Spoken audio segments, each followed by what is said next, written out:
La teoría celular es la teoría que propone que todos los seres vivos están compuestos por células.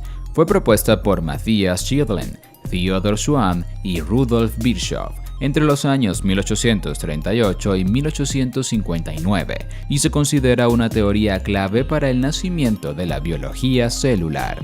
El advenimiento de esta teoría descartó definitivamente la concepción aristotélica de que la vida podía surgir por generación espontánea a partir de materia inerte o no viva, concepción mantenida en el mundo científico durante muchos siglos. Hoy en día no es una locura pensar que organismos tan diferentes como los animales, las plantas y las bacterias, por ejemplo, están formados por unidades básicas equivalentes como las células, pero hace cientos de años estas ideas parecían un tanto descabelladas. Con una simple observación al microscopio de las hojas de una planta, de la piel de un anfibio, de los pelos de un mamífero o de una colonia de bacterias, puede afirmarse rápidamente que todos están compuestos por una unidad básica con una organización y composición similares: la célula. Los organismos unicelulares eucariotas de distintas clases y las células de complejos tejidos animales como el cerebro o el músculo, por ejemplo, son radicalmente diferentes tanto en estructura como en funciones. Pero a pesar de ello, todas tienen una membrana que las rodea, un citosol que alberga un núcleo y unos orgánulos que poseen determinadas capacidades funcionales. Aunque fue establecida como teoría por tres autores principales, la teoría celular tuvo lugar gracias a muchos conocimientos, observaciones y aportes previos de distintos autores, quienes dieron las piezas del rompecabezas que Schindler, Schwann y Virchow armarían después y que otros perfeccionarían más adelante. Antecedentes e historia de la teoría celular. La formulación de la teoría celular por Schindler, Schwann y Virchow no habría sido posible sin la previa invención del microscopio, que tuvo lugar a mediados del siglo XVII. Dos importantes personajes tuvieron parte en las primeras observaciones microscópicas de las células y en la fabricación de los primeros microscopios rudimentarios: Robert Hooke en 1665 y más adelante Anthony van Leeuwenhoek.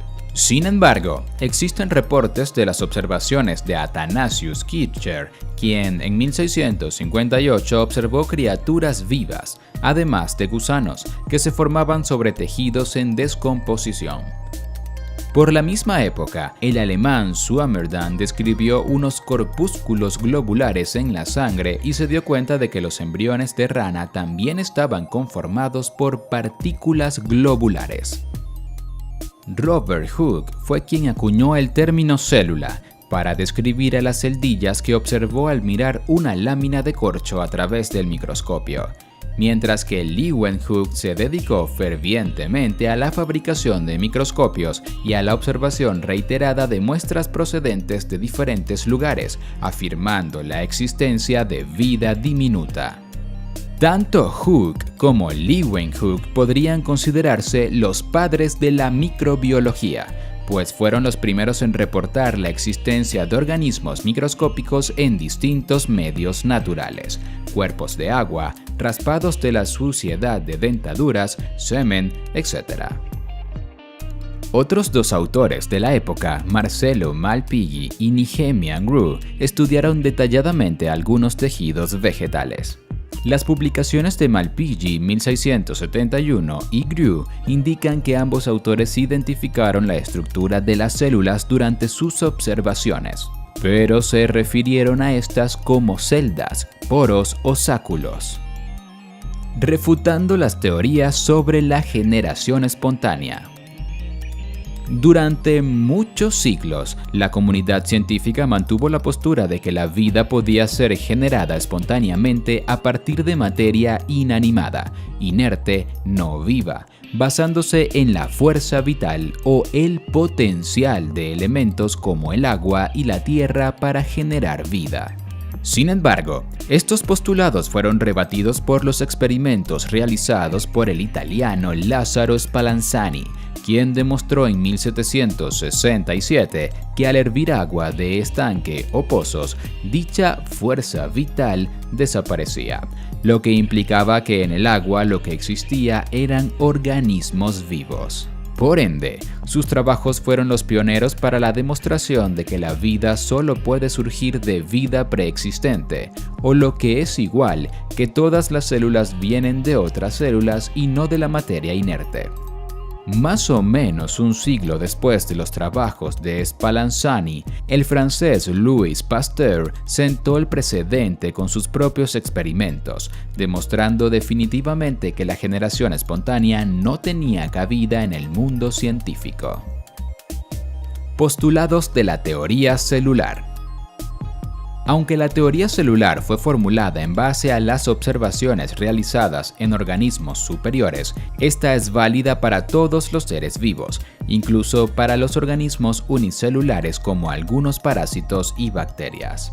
Los principales postulados de la teoría celular son tres. 1. Todos los seres vivos están formados por células. 2. Las células son las unidades básicas de todos los seres vivos. 3. Las células solo pueden provenir de las células preexistentes.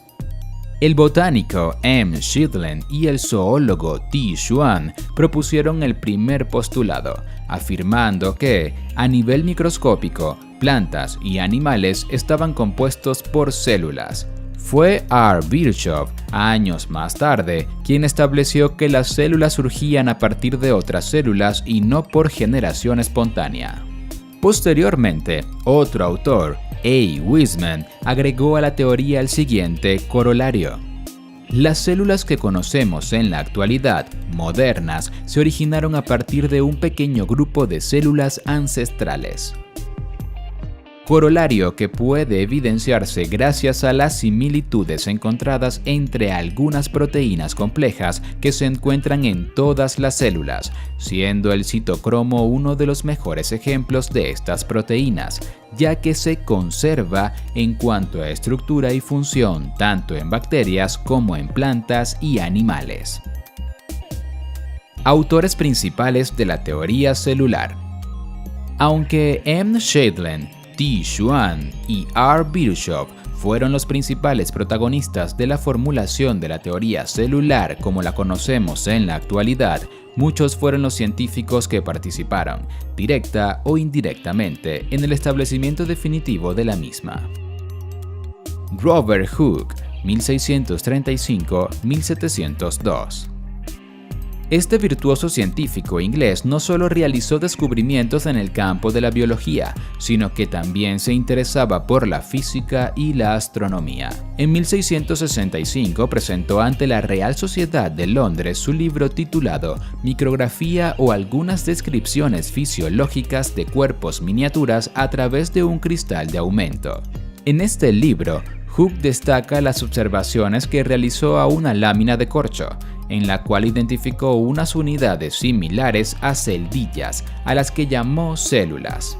Solo con un aumento de 30 veces, Hooke observó el mismo patrón en otras plantas y en los huesos de algunos animales, lo que le sugirió que los tejidos vivos se componían de los mismos poros o celdas.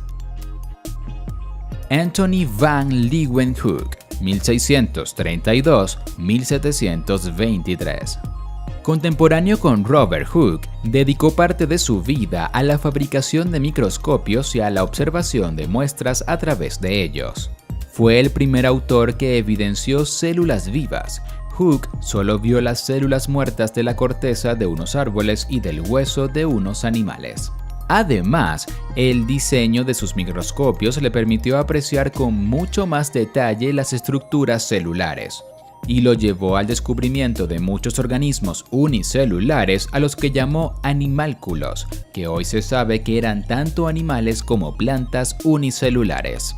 En 1674, Leeuwenhoek describió por primera vez a los glóbulos rojos de la sangre y a los espermatozoides en su propio semen.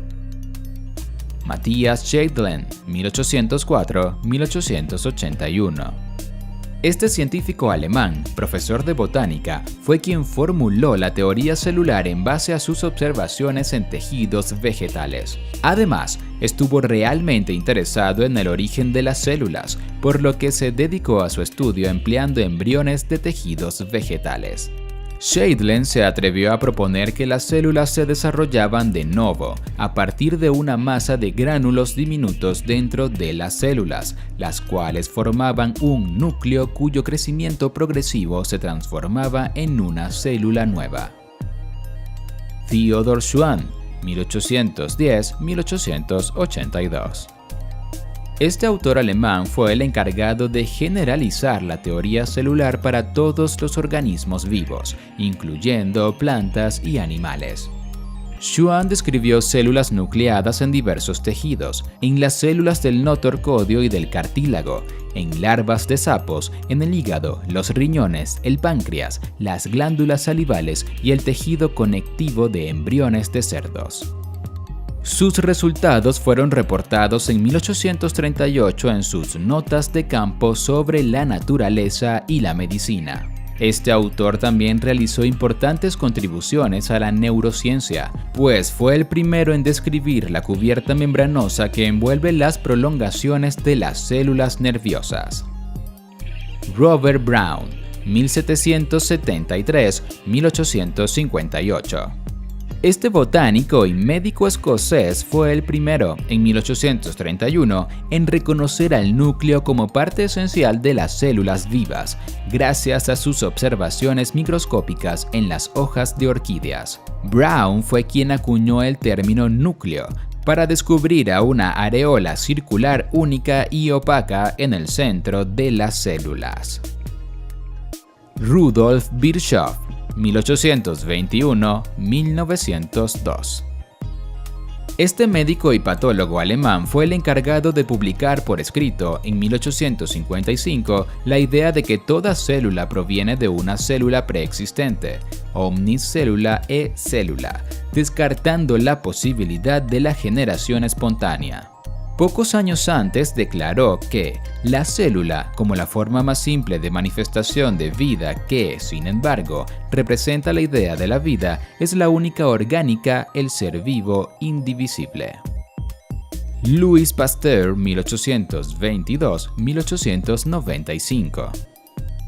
Fue este microbiólogo francés quien definitivamente descartó la teoría de la generación espontánea, gracias a los experimentos que realizó en la década de 1850, en los que demostró que la multiplicación de los organismos unicelulares ocurría a partir de organismos ya existentes. Su firme convicción lo llevó a diseñar un procedimiento experimental por el cual demostró que un caldo de carne podía ser esterilizado hirviéndolo en un mantras de cuello de cisne, capaz de atrapar partículas de polvo y otros contaminantes antes de que estos alcancen el fondo del recipiente. Pasteur demostró que si el caldo era hervido y después se rompía el cuello del matraz y se dejaba este expuesto al aire, eventualmente se contaminaba, adquiriendo un aspecto turbio debido a la contaminación microbiana.